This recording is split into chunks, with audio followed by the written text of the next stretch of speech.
Hello, long time no see. Seriously, for me it's been a long time. It's taken me about a week to get through this book. So the book I'm reviewing today is A E van Vogt's The War Against the Rull. This is another one from the classic science fiction shelf. It's one that I hadn't read before as a book. I may have read individual parts of it at some stage.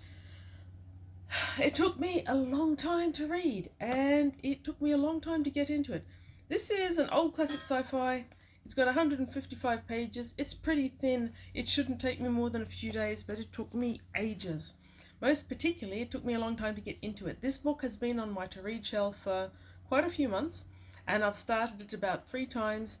On none of these occasions could I get past the first page or two. It is difficult to get into, in my estimation. I did it finally, and I finished it. It wasn't an unmitigated joy, but I'm glad to have finished it. I'm glad that I didn't give up. I was pretty close to giving up when I couldn't get into it the first few times. And it has certainly reminded me about how much of a mixed reading experience A E van Vogt can be.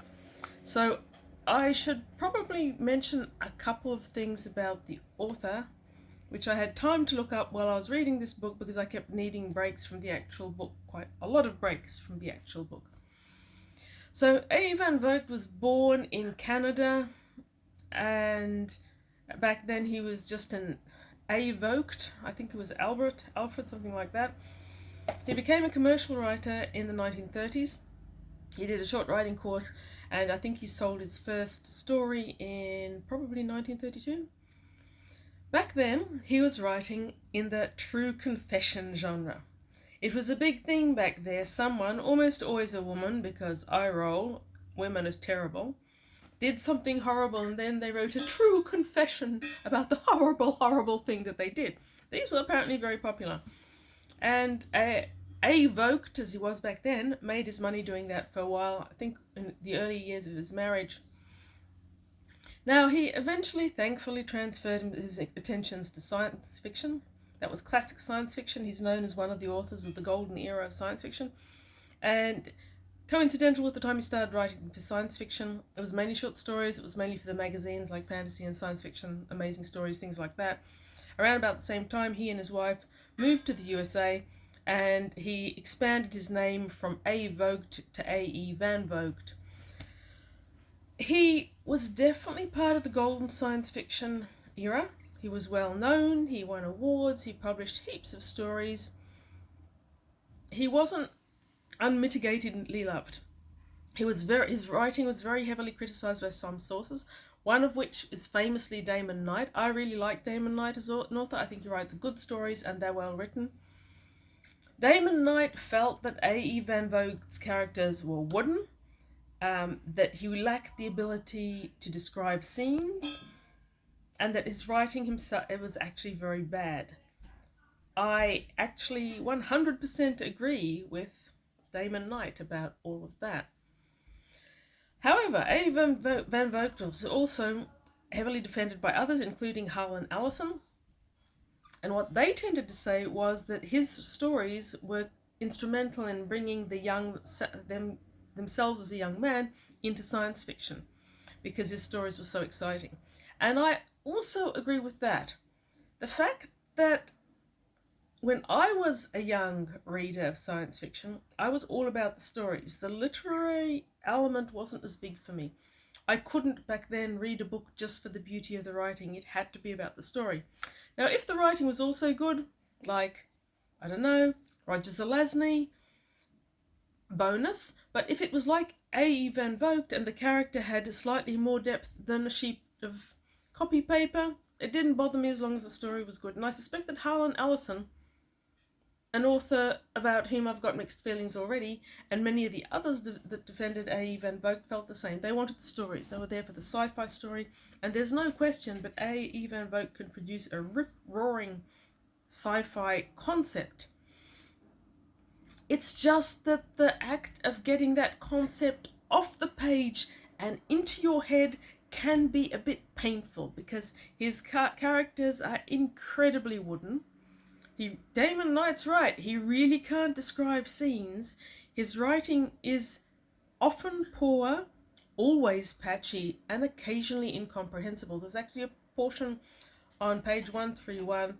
I read this paragraph 3 or 4 times and I still have no idea what sense he was trying to convey. None. But there you go. He was fairly instrumental to my early reading as well because the stories were important.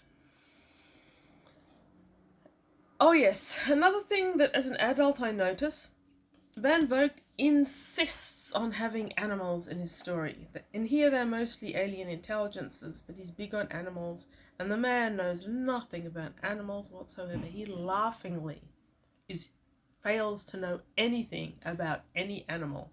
His anthropomorphization of animals is as bad as just so stories. So anyway, so the first part of this one starts with a man called Jameson, possibly Trent Jameson, on a wrecked lifeboat with one male Eswell, and that's the first animal he brings into it.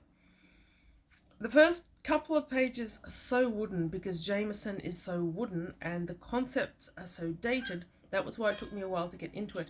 But the story, once you do get into it, wasn't bad. So Jameson was on a ship transporting 3 Eswells from their home planet, known as Carson's planet, I believe, back towards Earth. Jameson is the only person who believes that the Eswell are actually intelligent and sentient. He has proven that to his own satisfaction. No one on Carson's planet believes that they are anything but vicious animals to be eradicated. No one in the Earth government, by whom Jameson is employed, has any concept that they're sentient.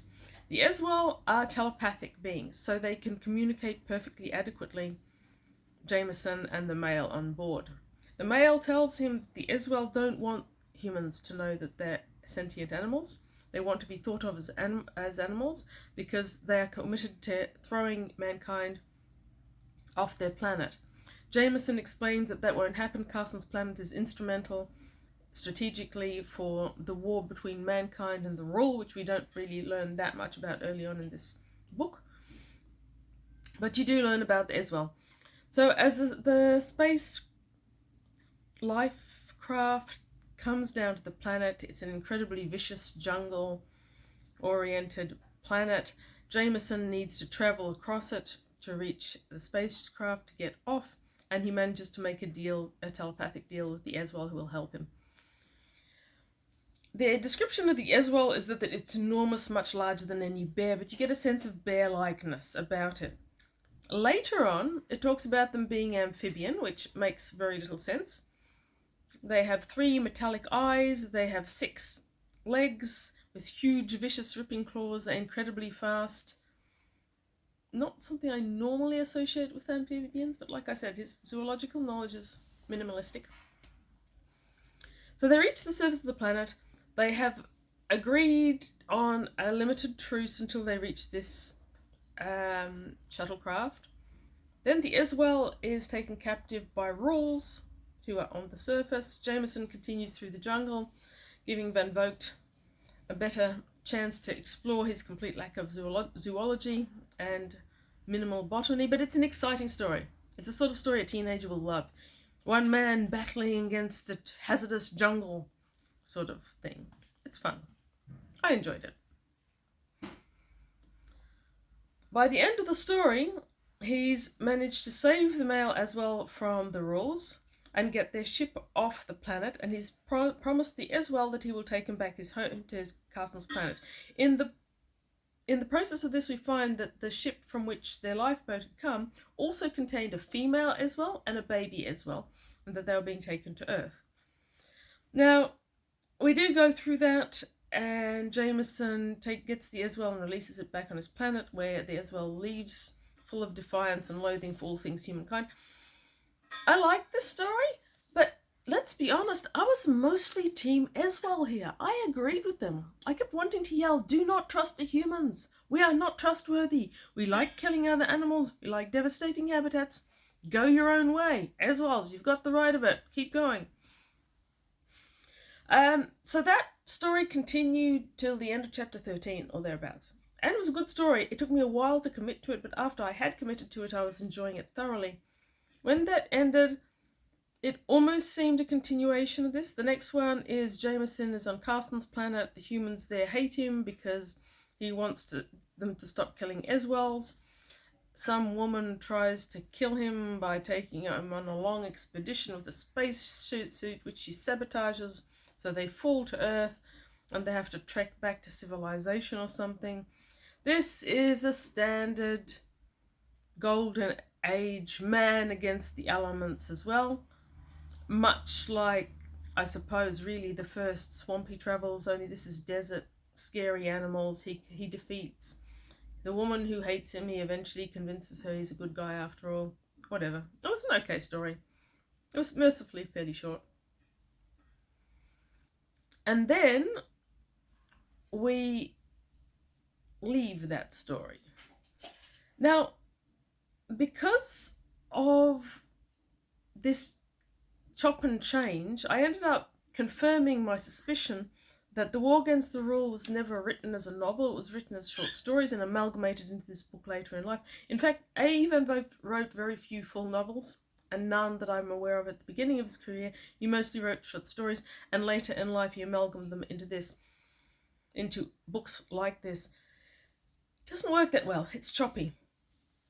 So we've got the Eswell and Jameson in the swamp. We've got Jameson on the deserted moon with the woman.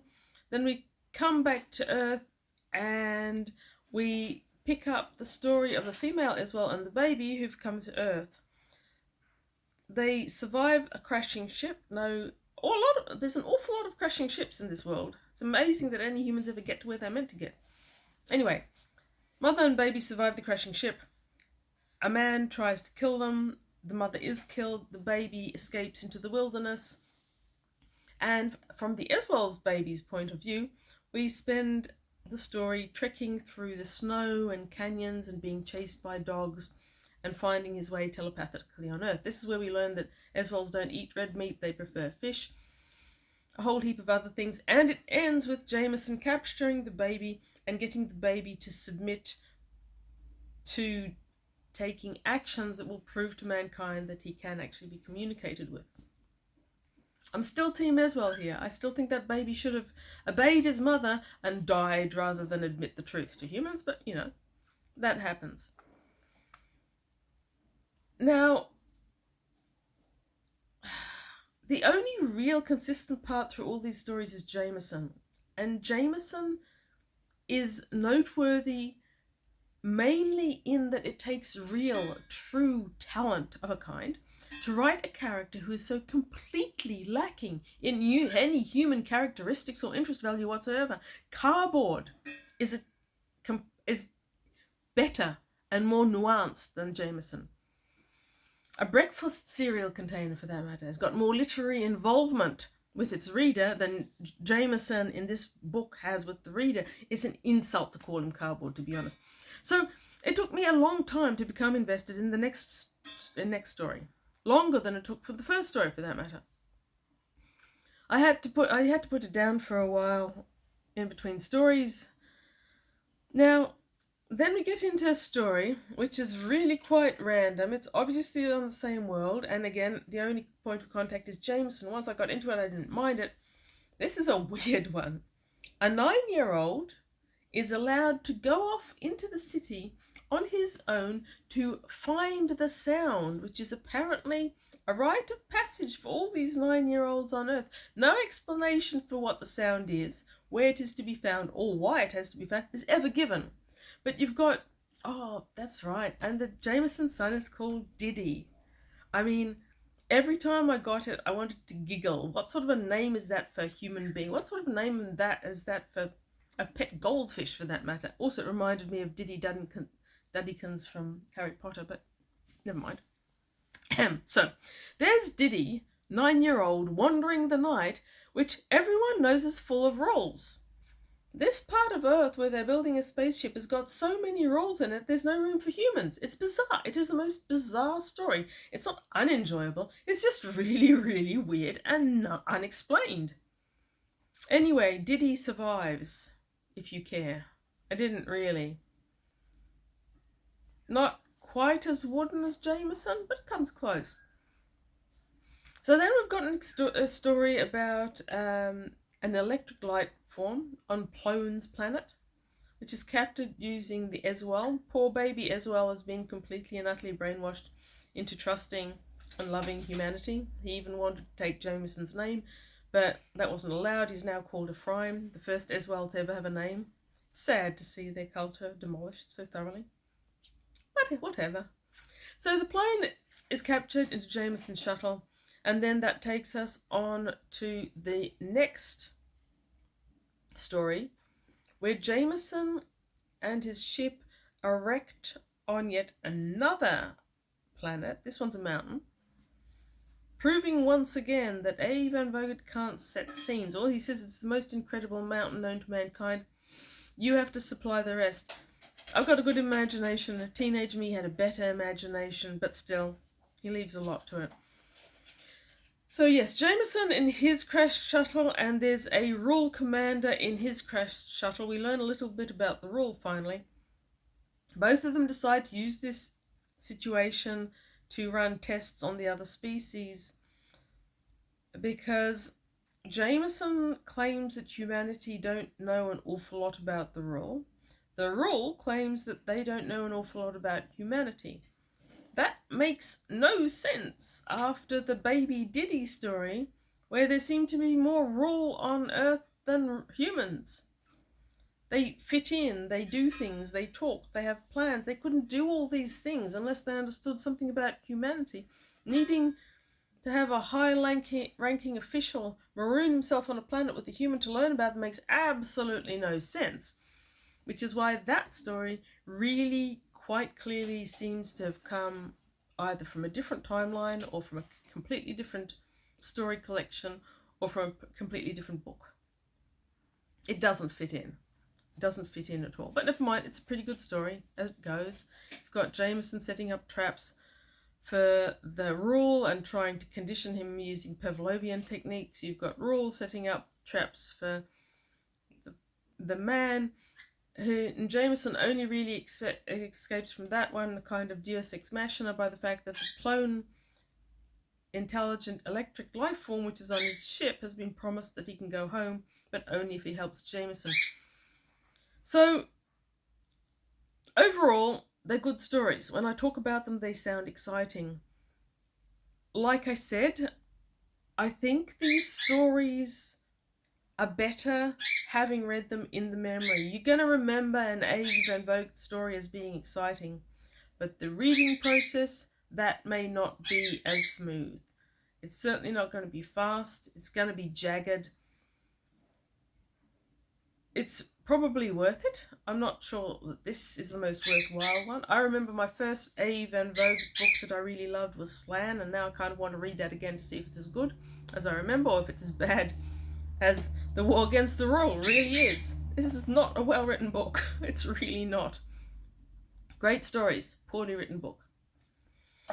So, like, comment, and subscribe, says YouTube algorithm. Oh, and before I go, I want to treat you to some beautiful quotes, highlighting how little A E van Vogt actually knows about animals. On page 71, wolves are described as having rage-filled eyes when the baby Ewell is trying to survive. Wolves don't have rage-filled eyes. They're very chill animals, really. They've got their own social structure. They're not the mindless machines that Van Vogt seems to think. A more beautiful one, even more so, is page 152, where he's trying to find euphemisms to wrap up his set of stories.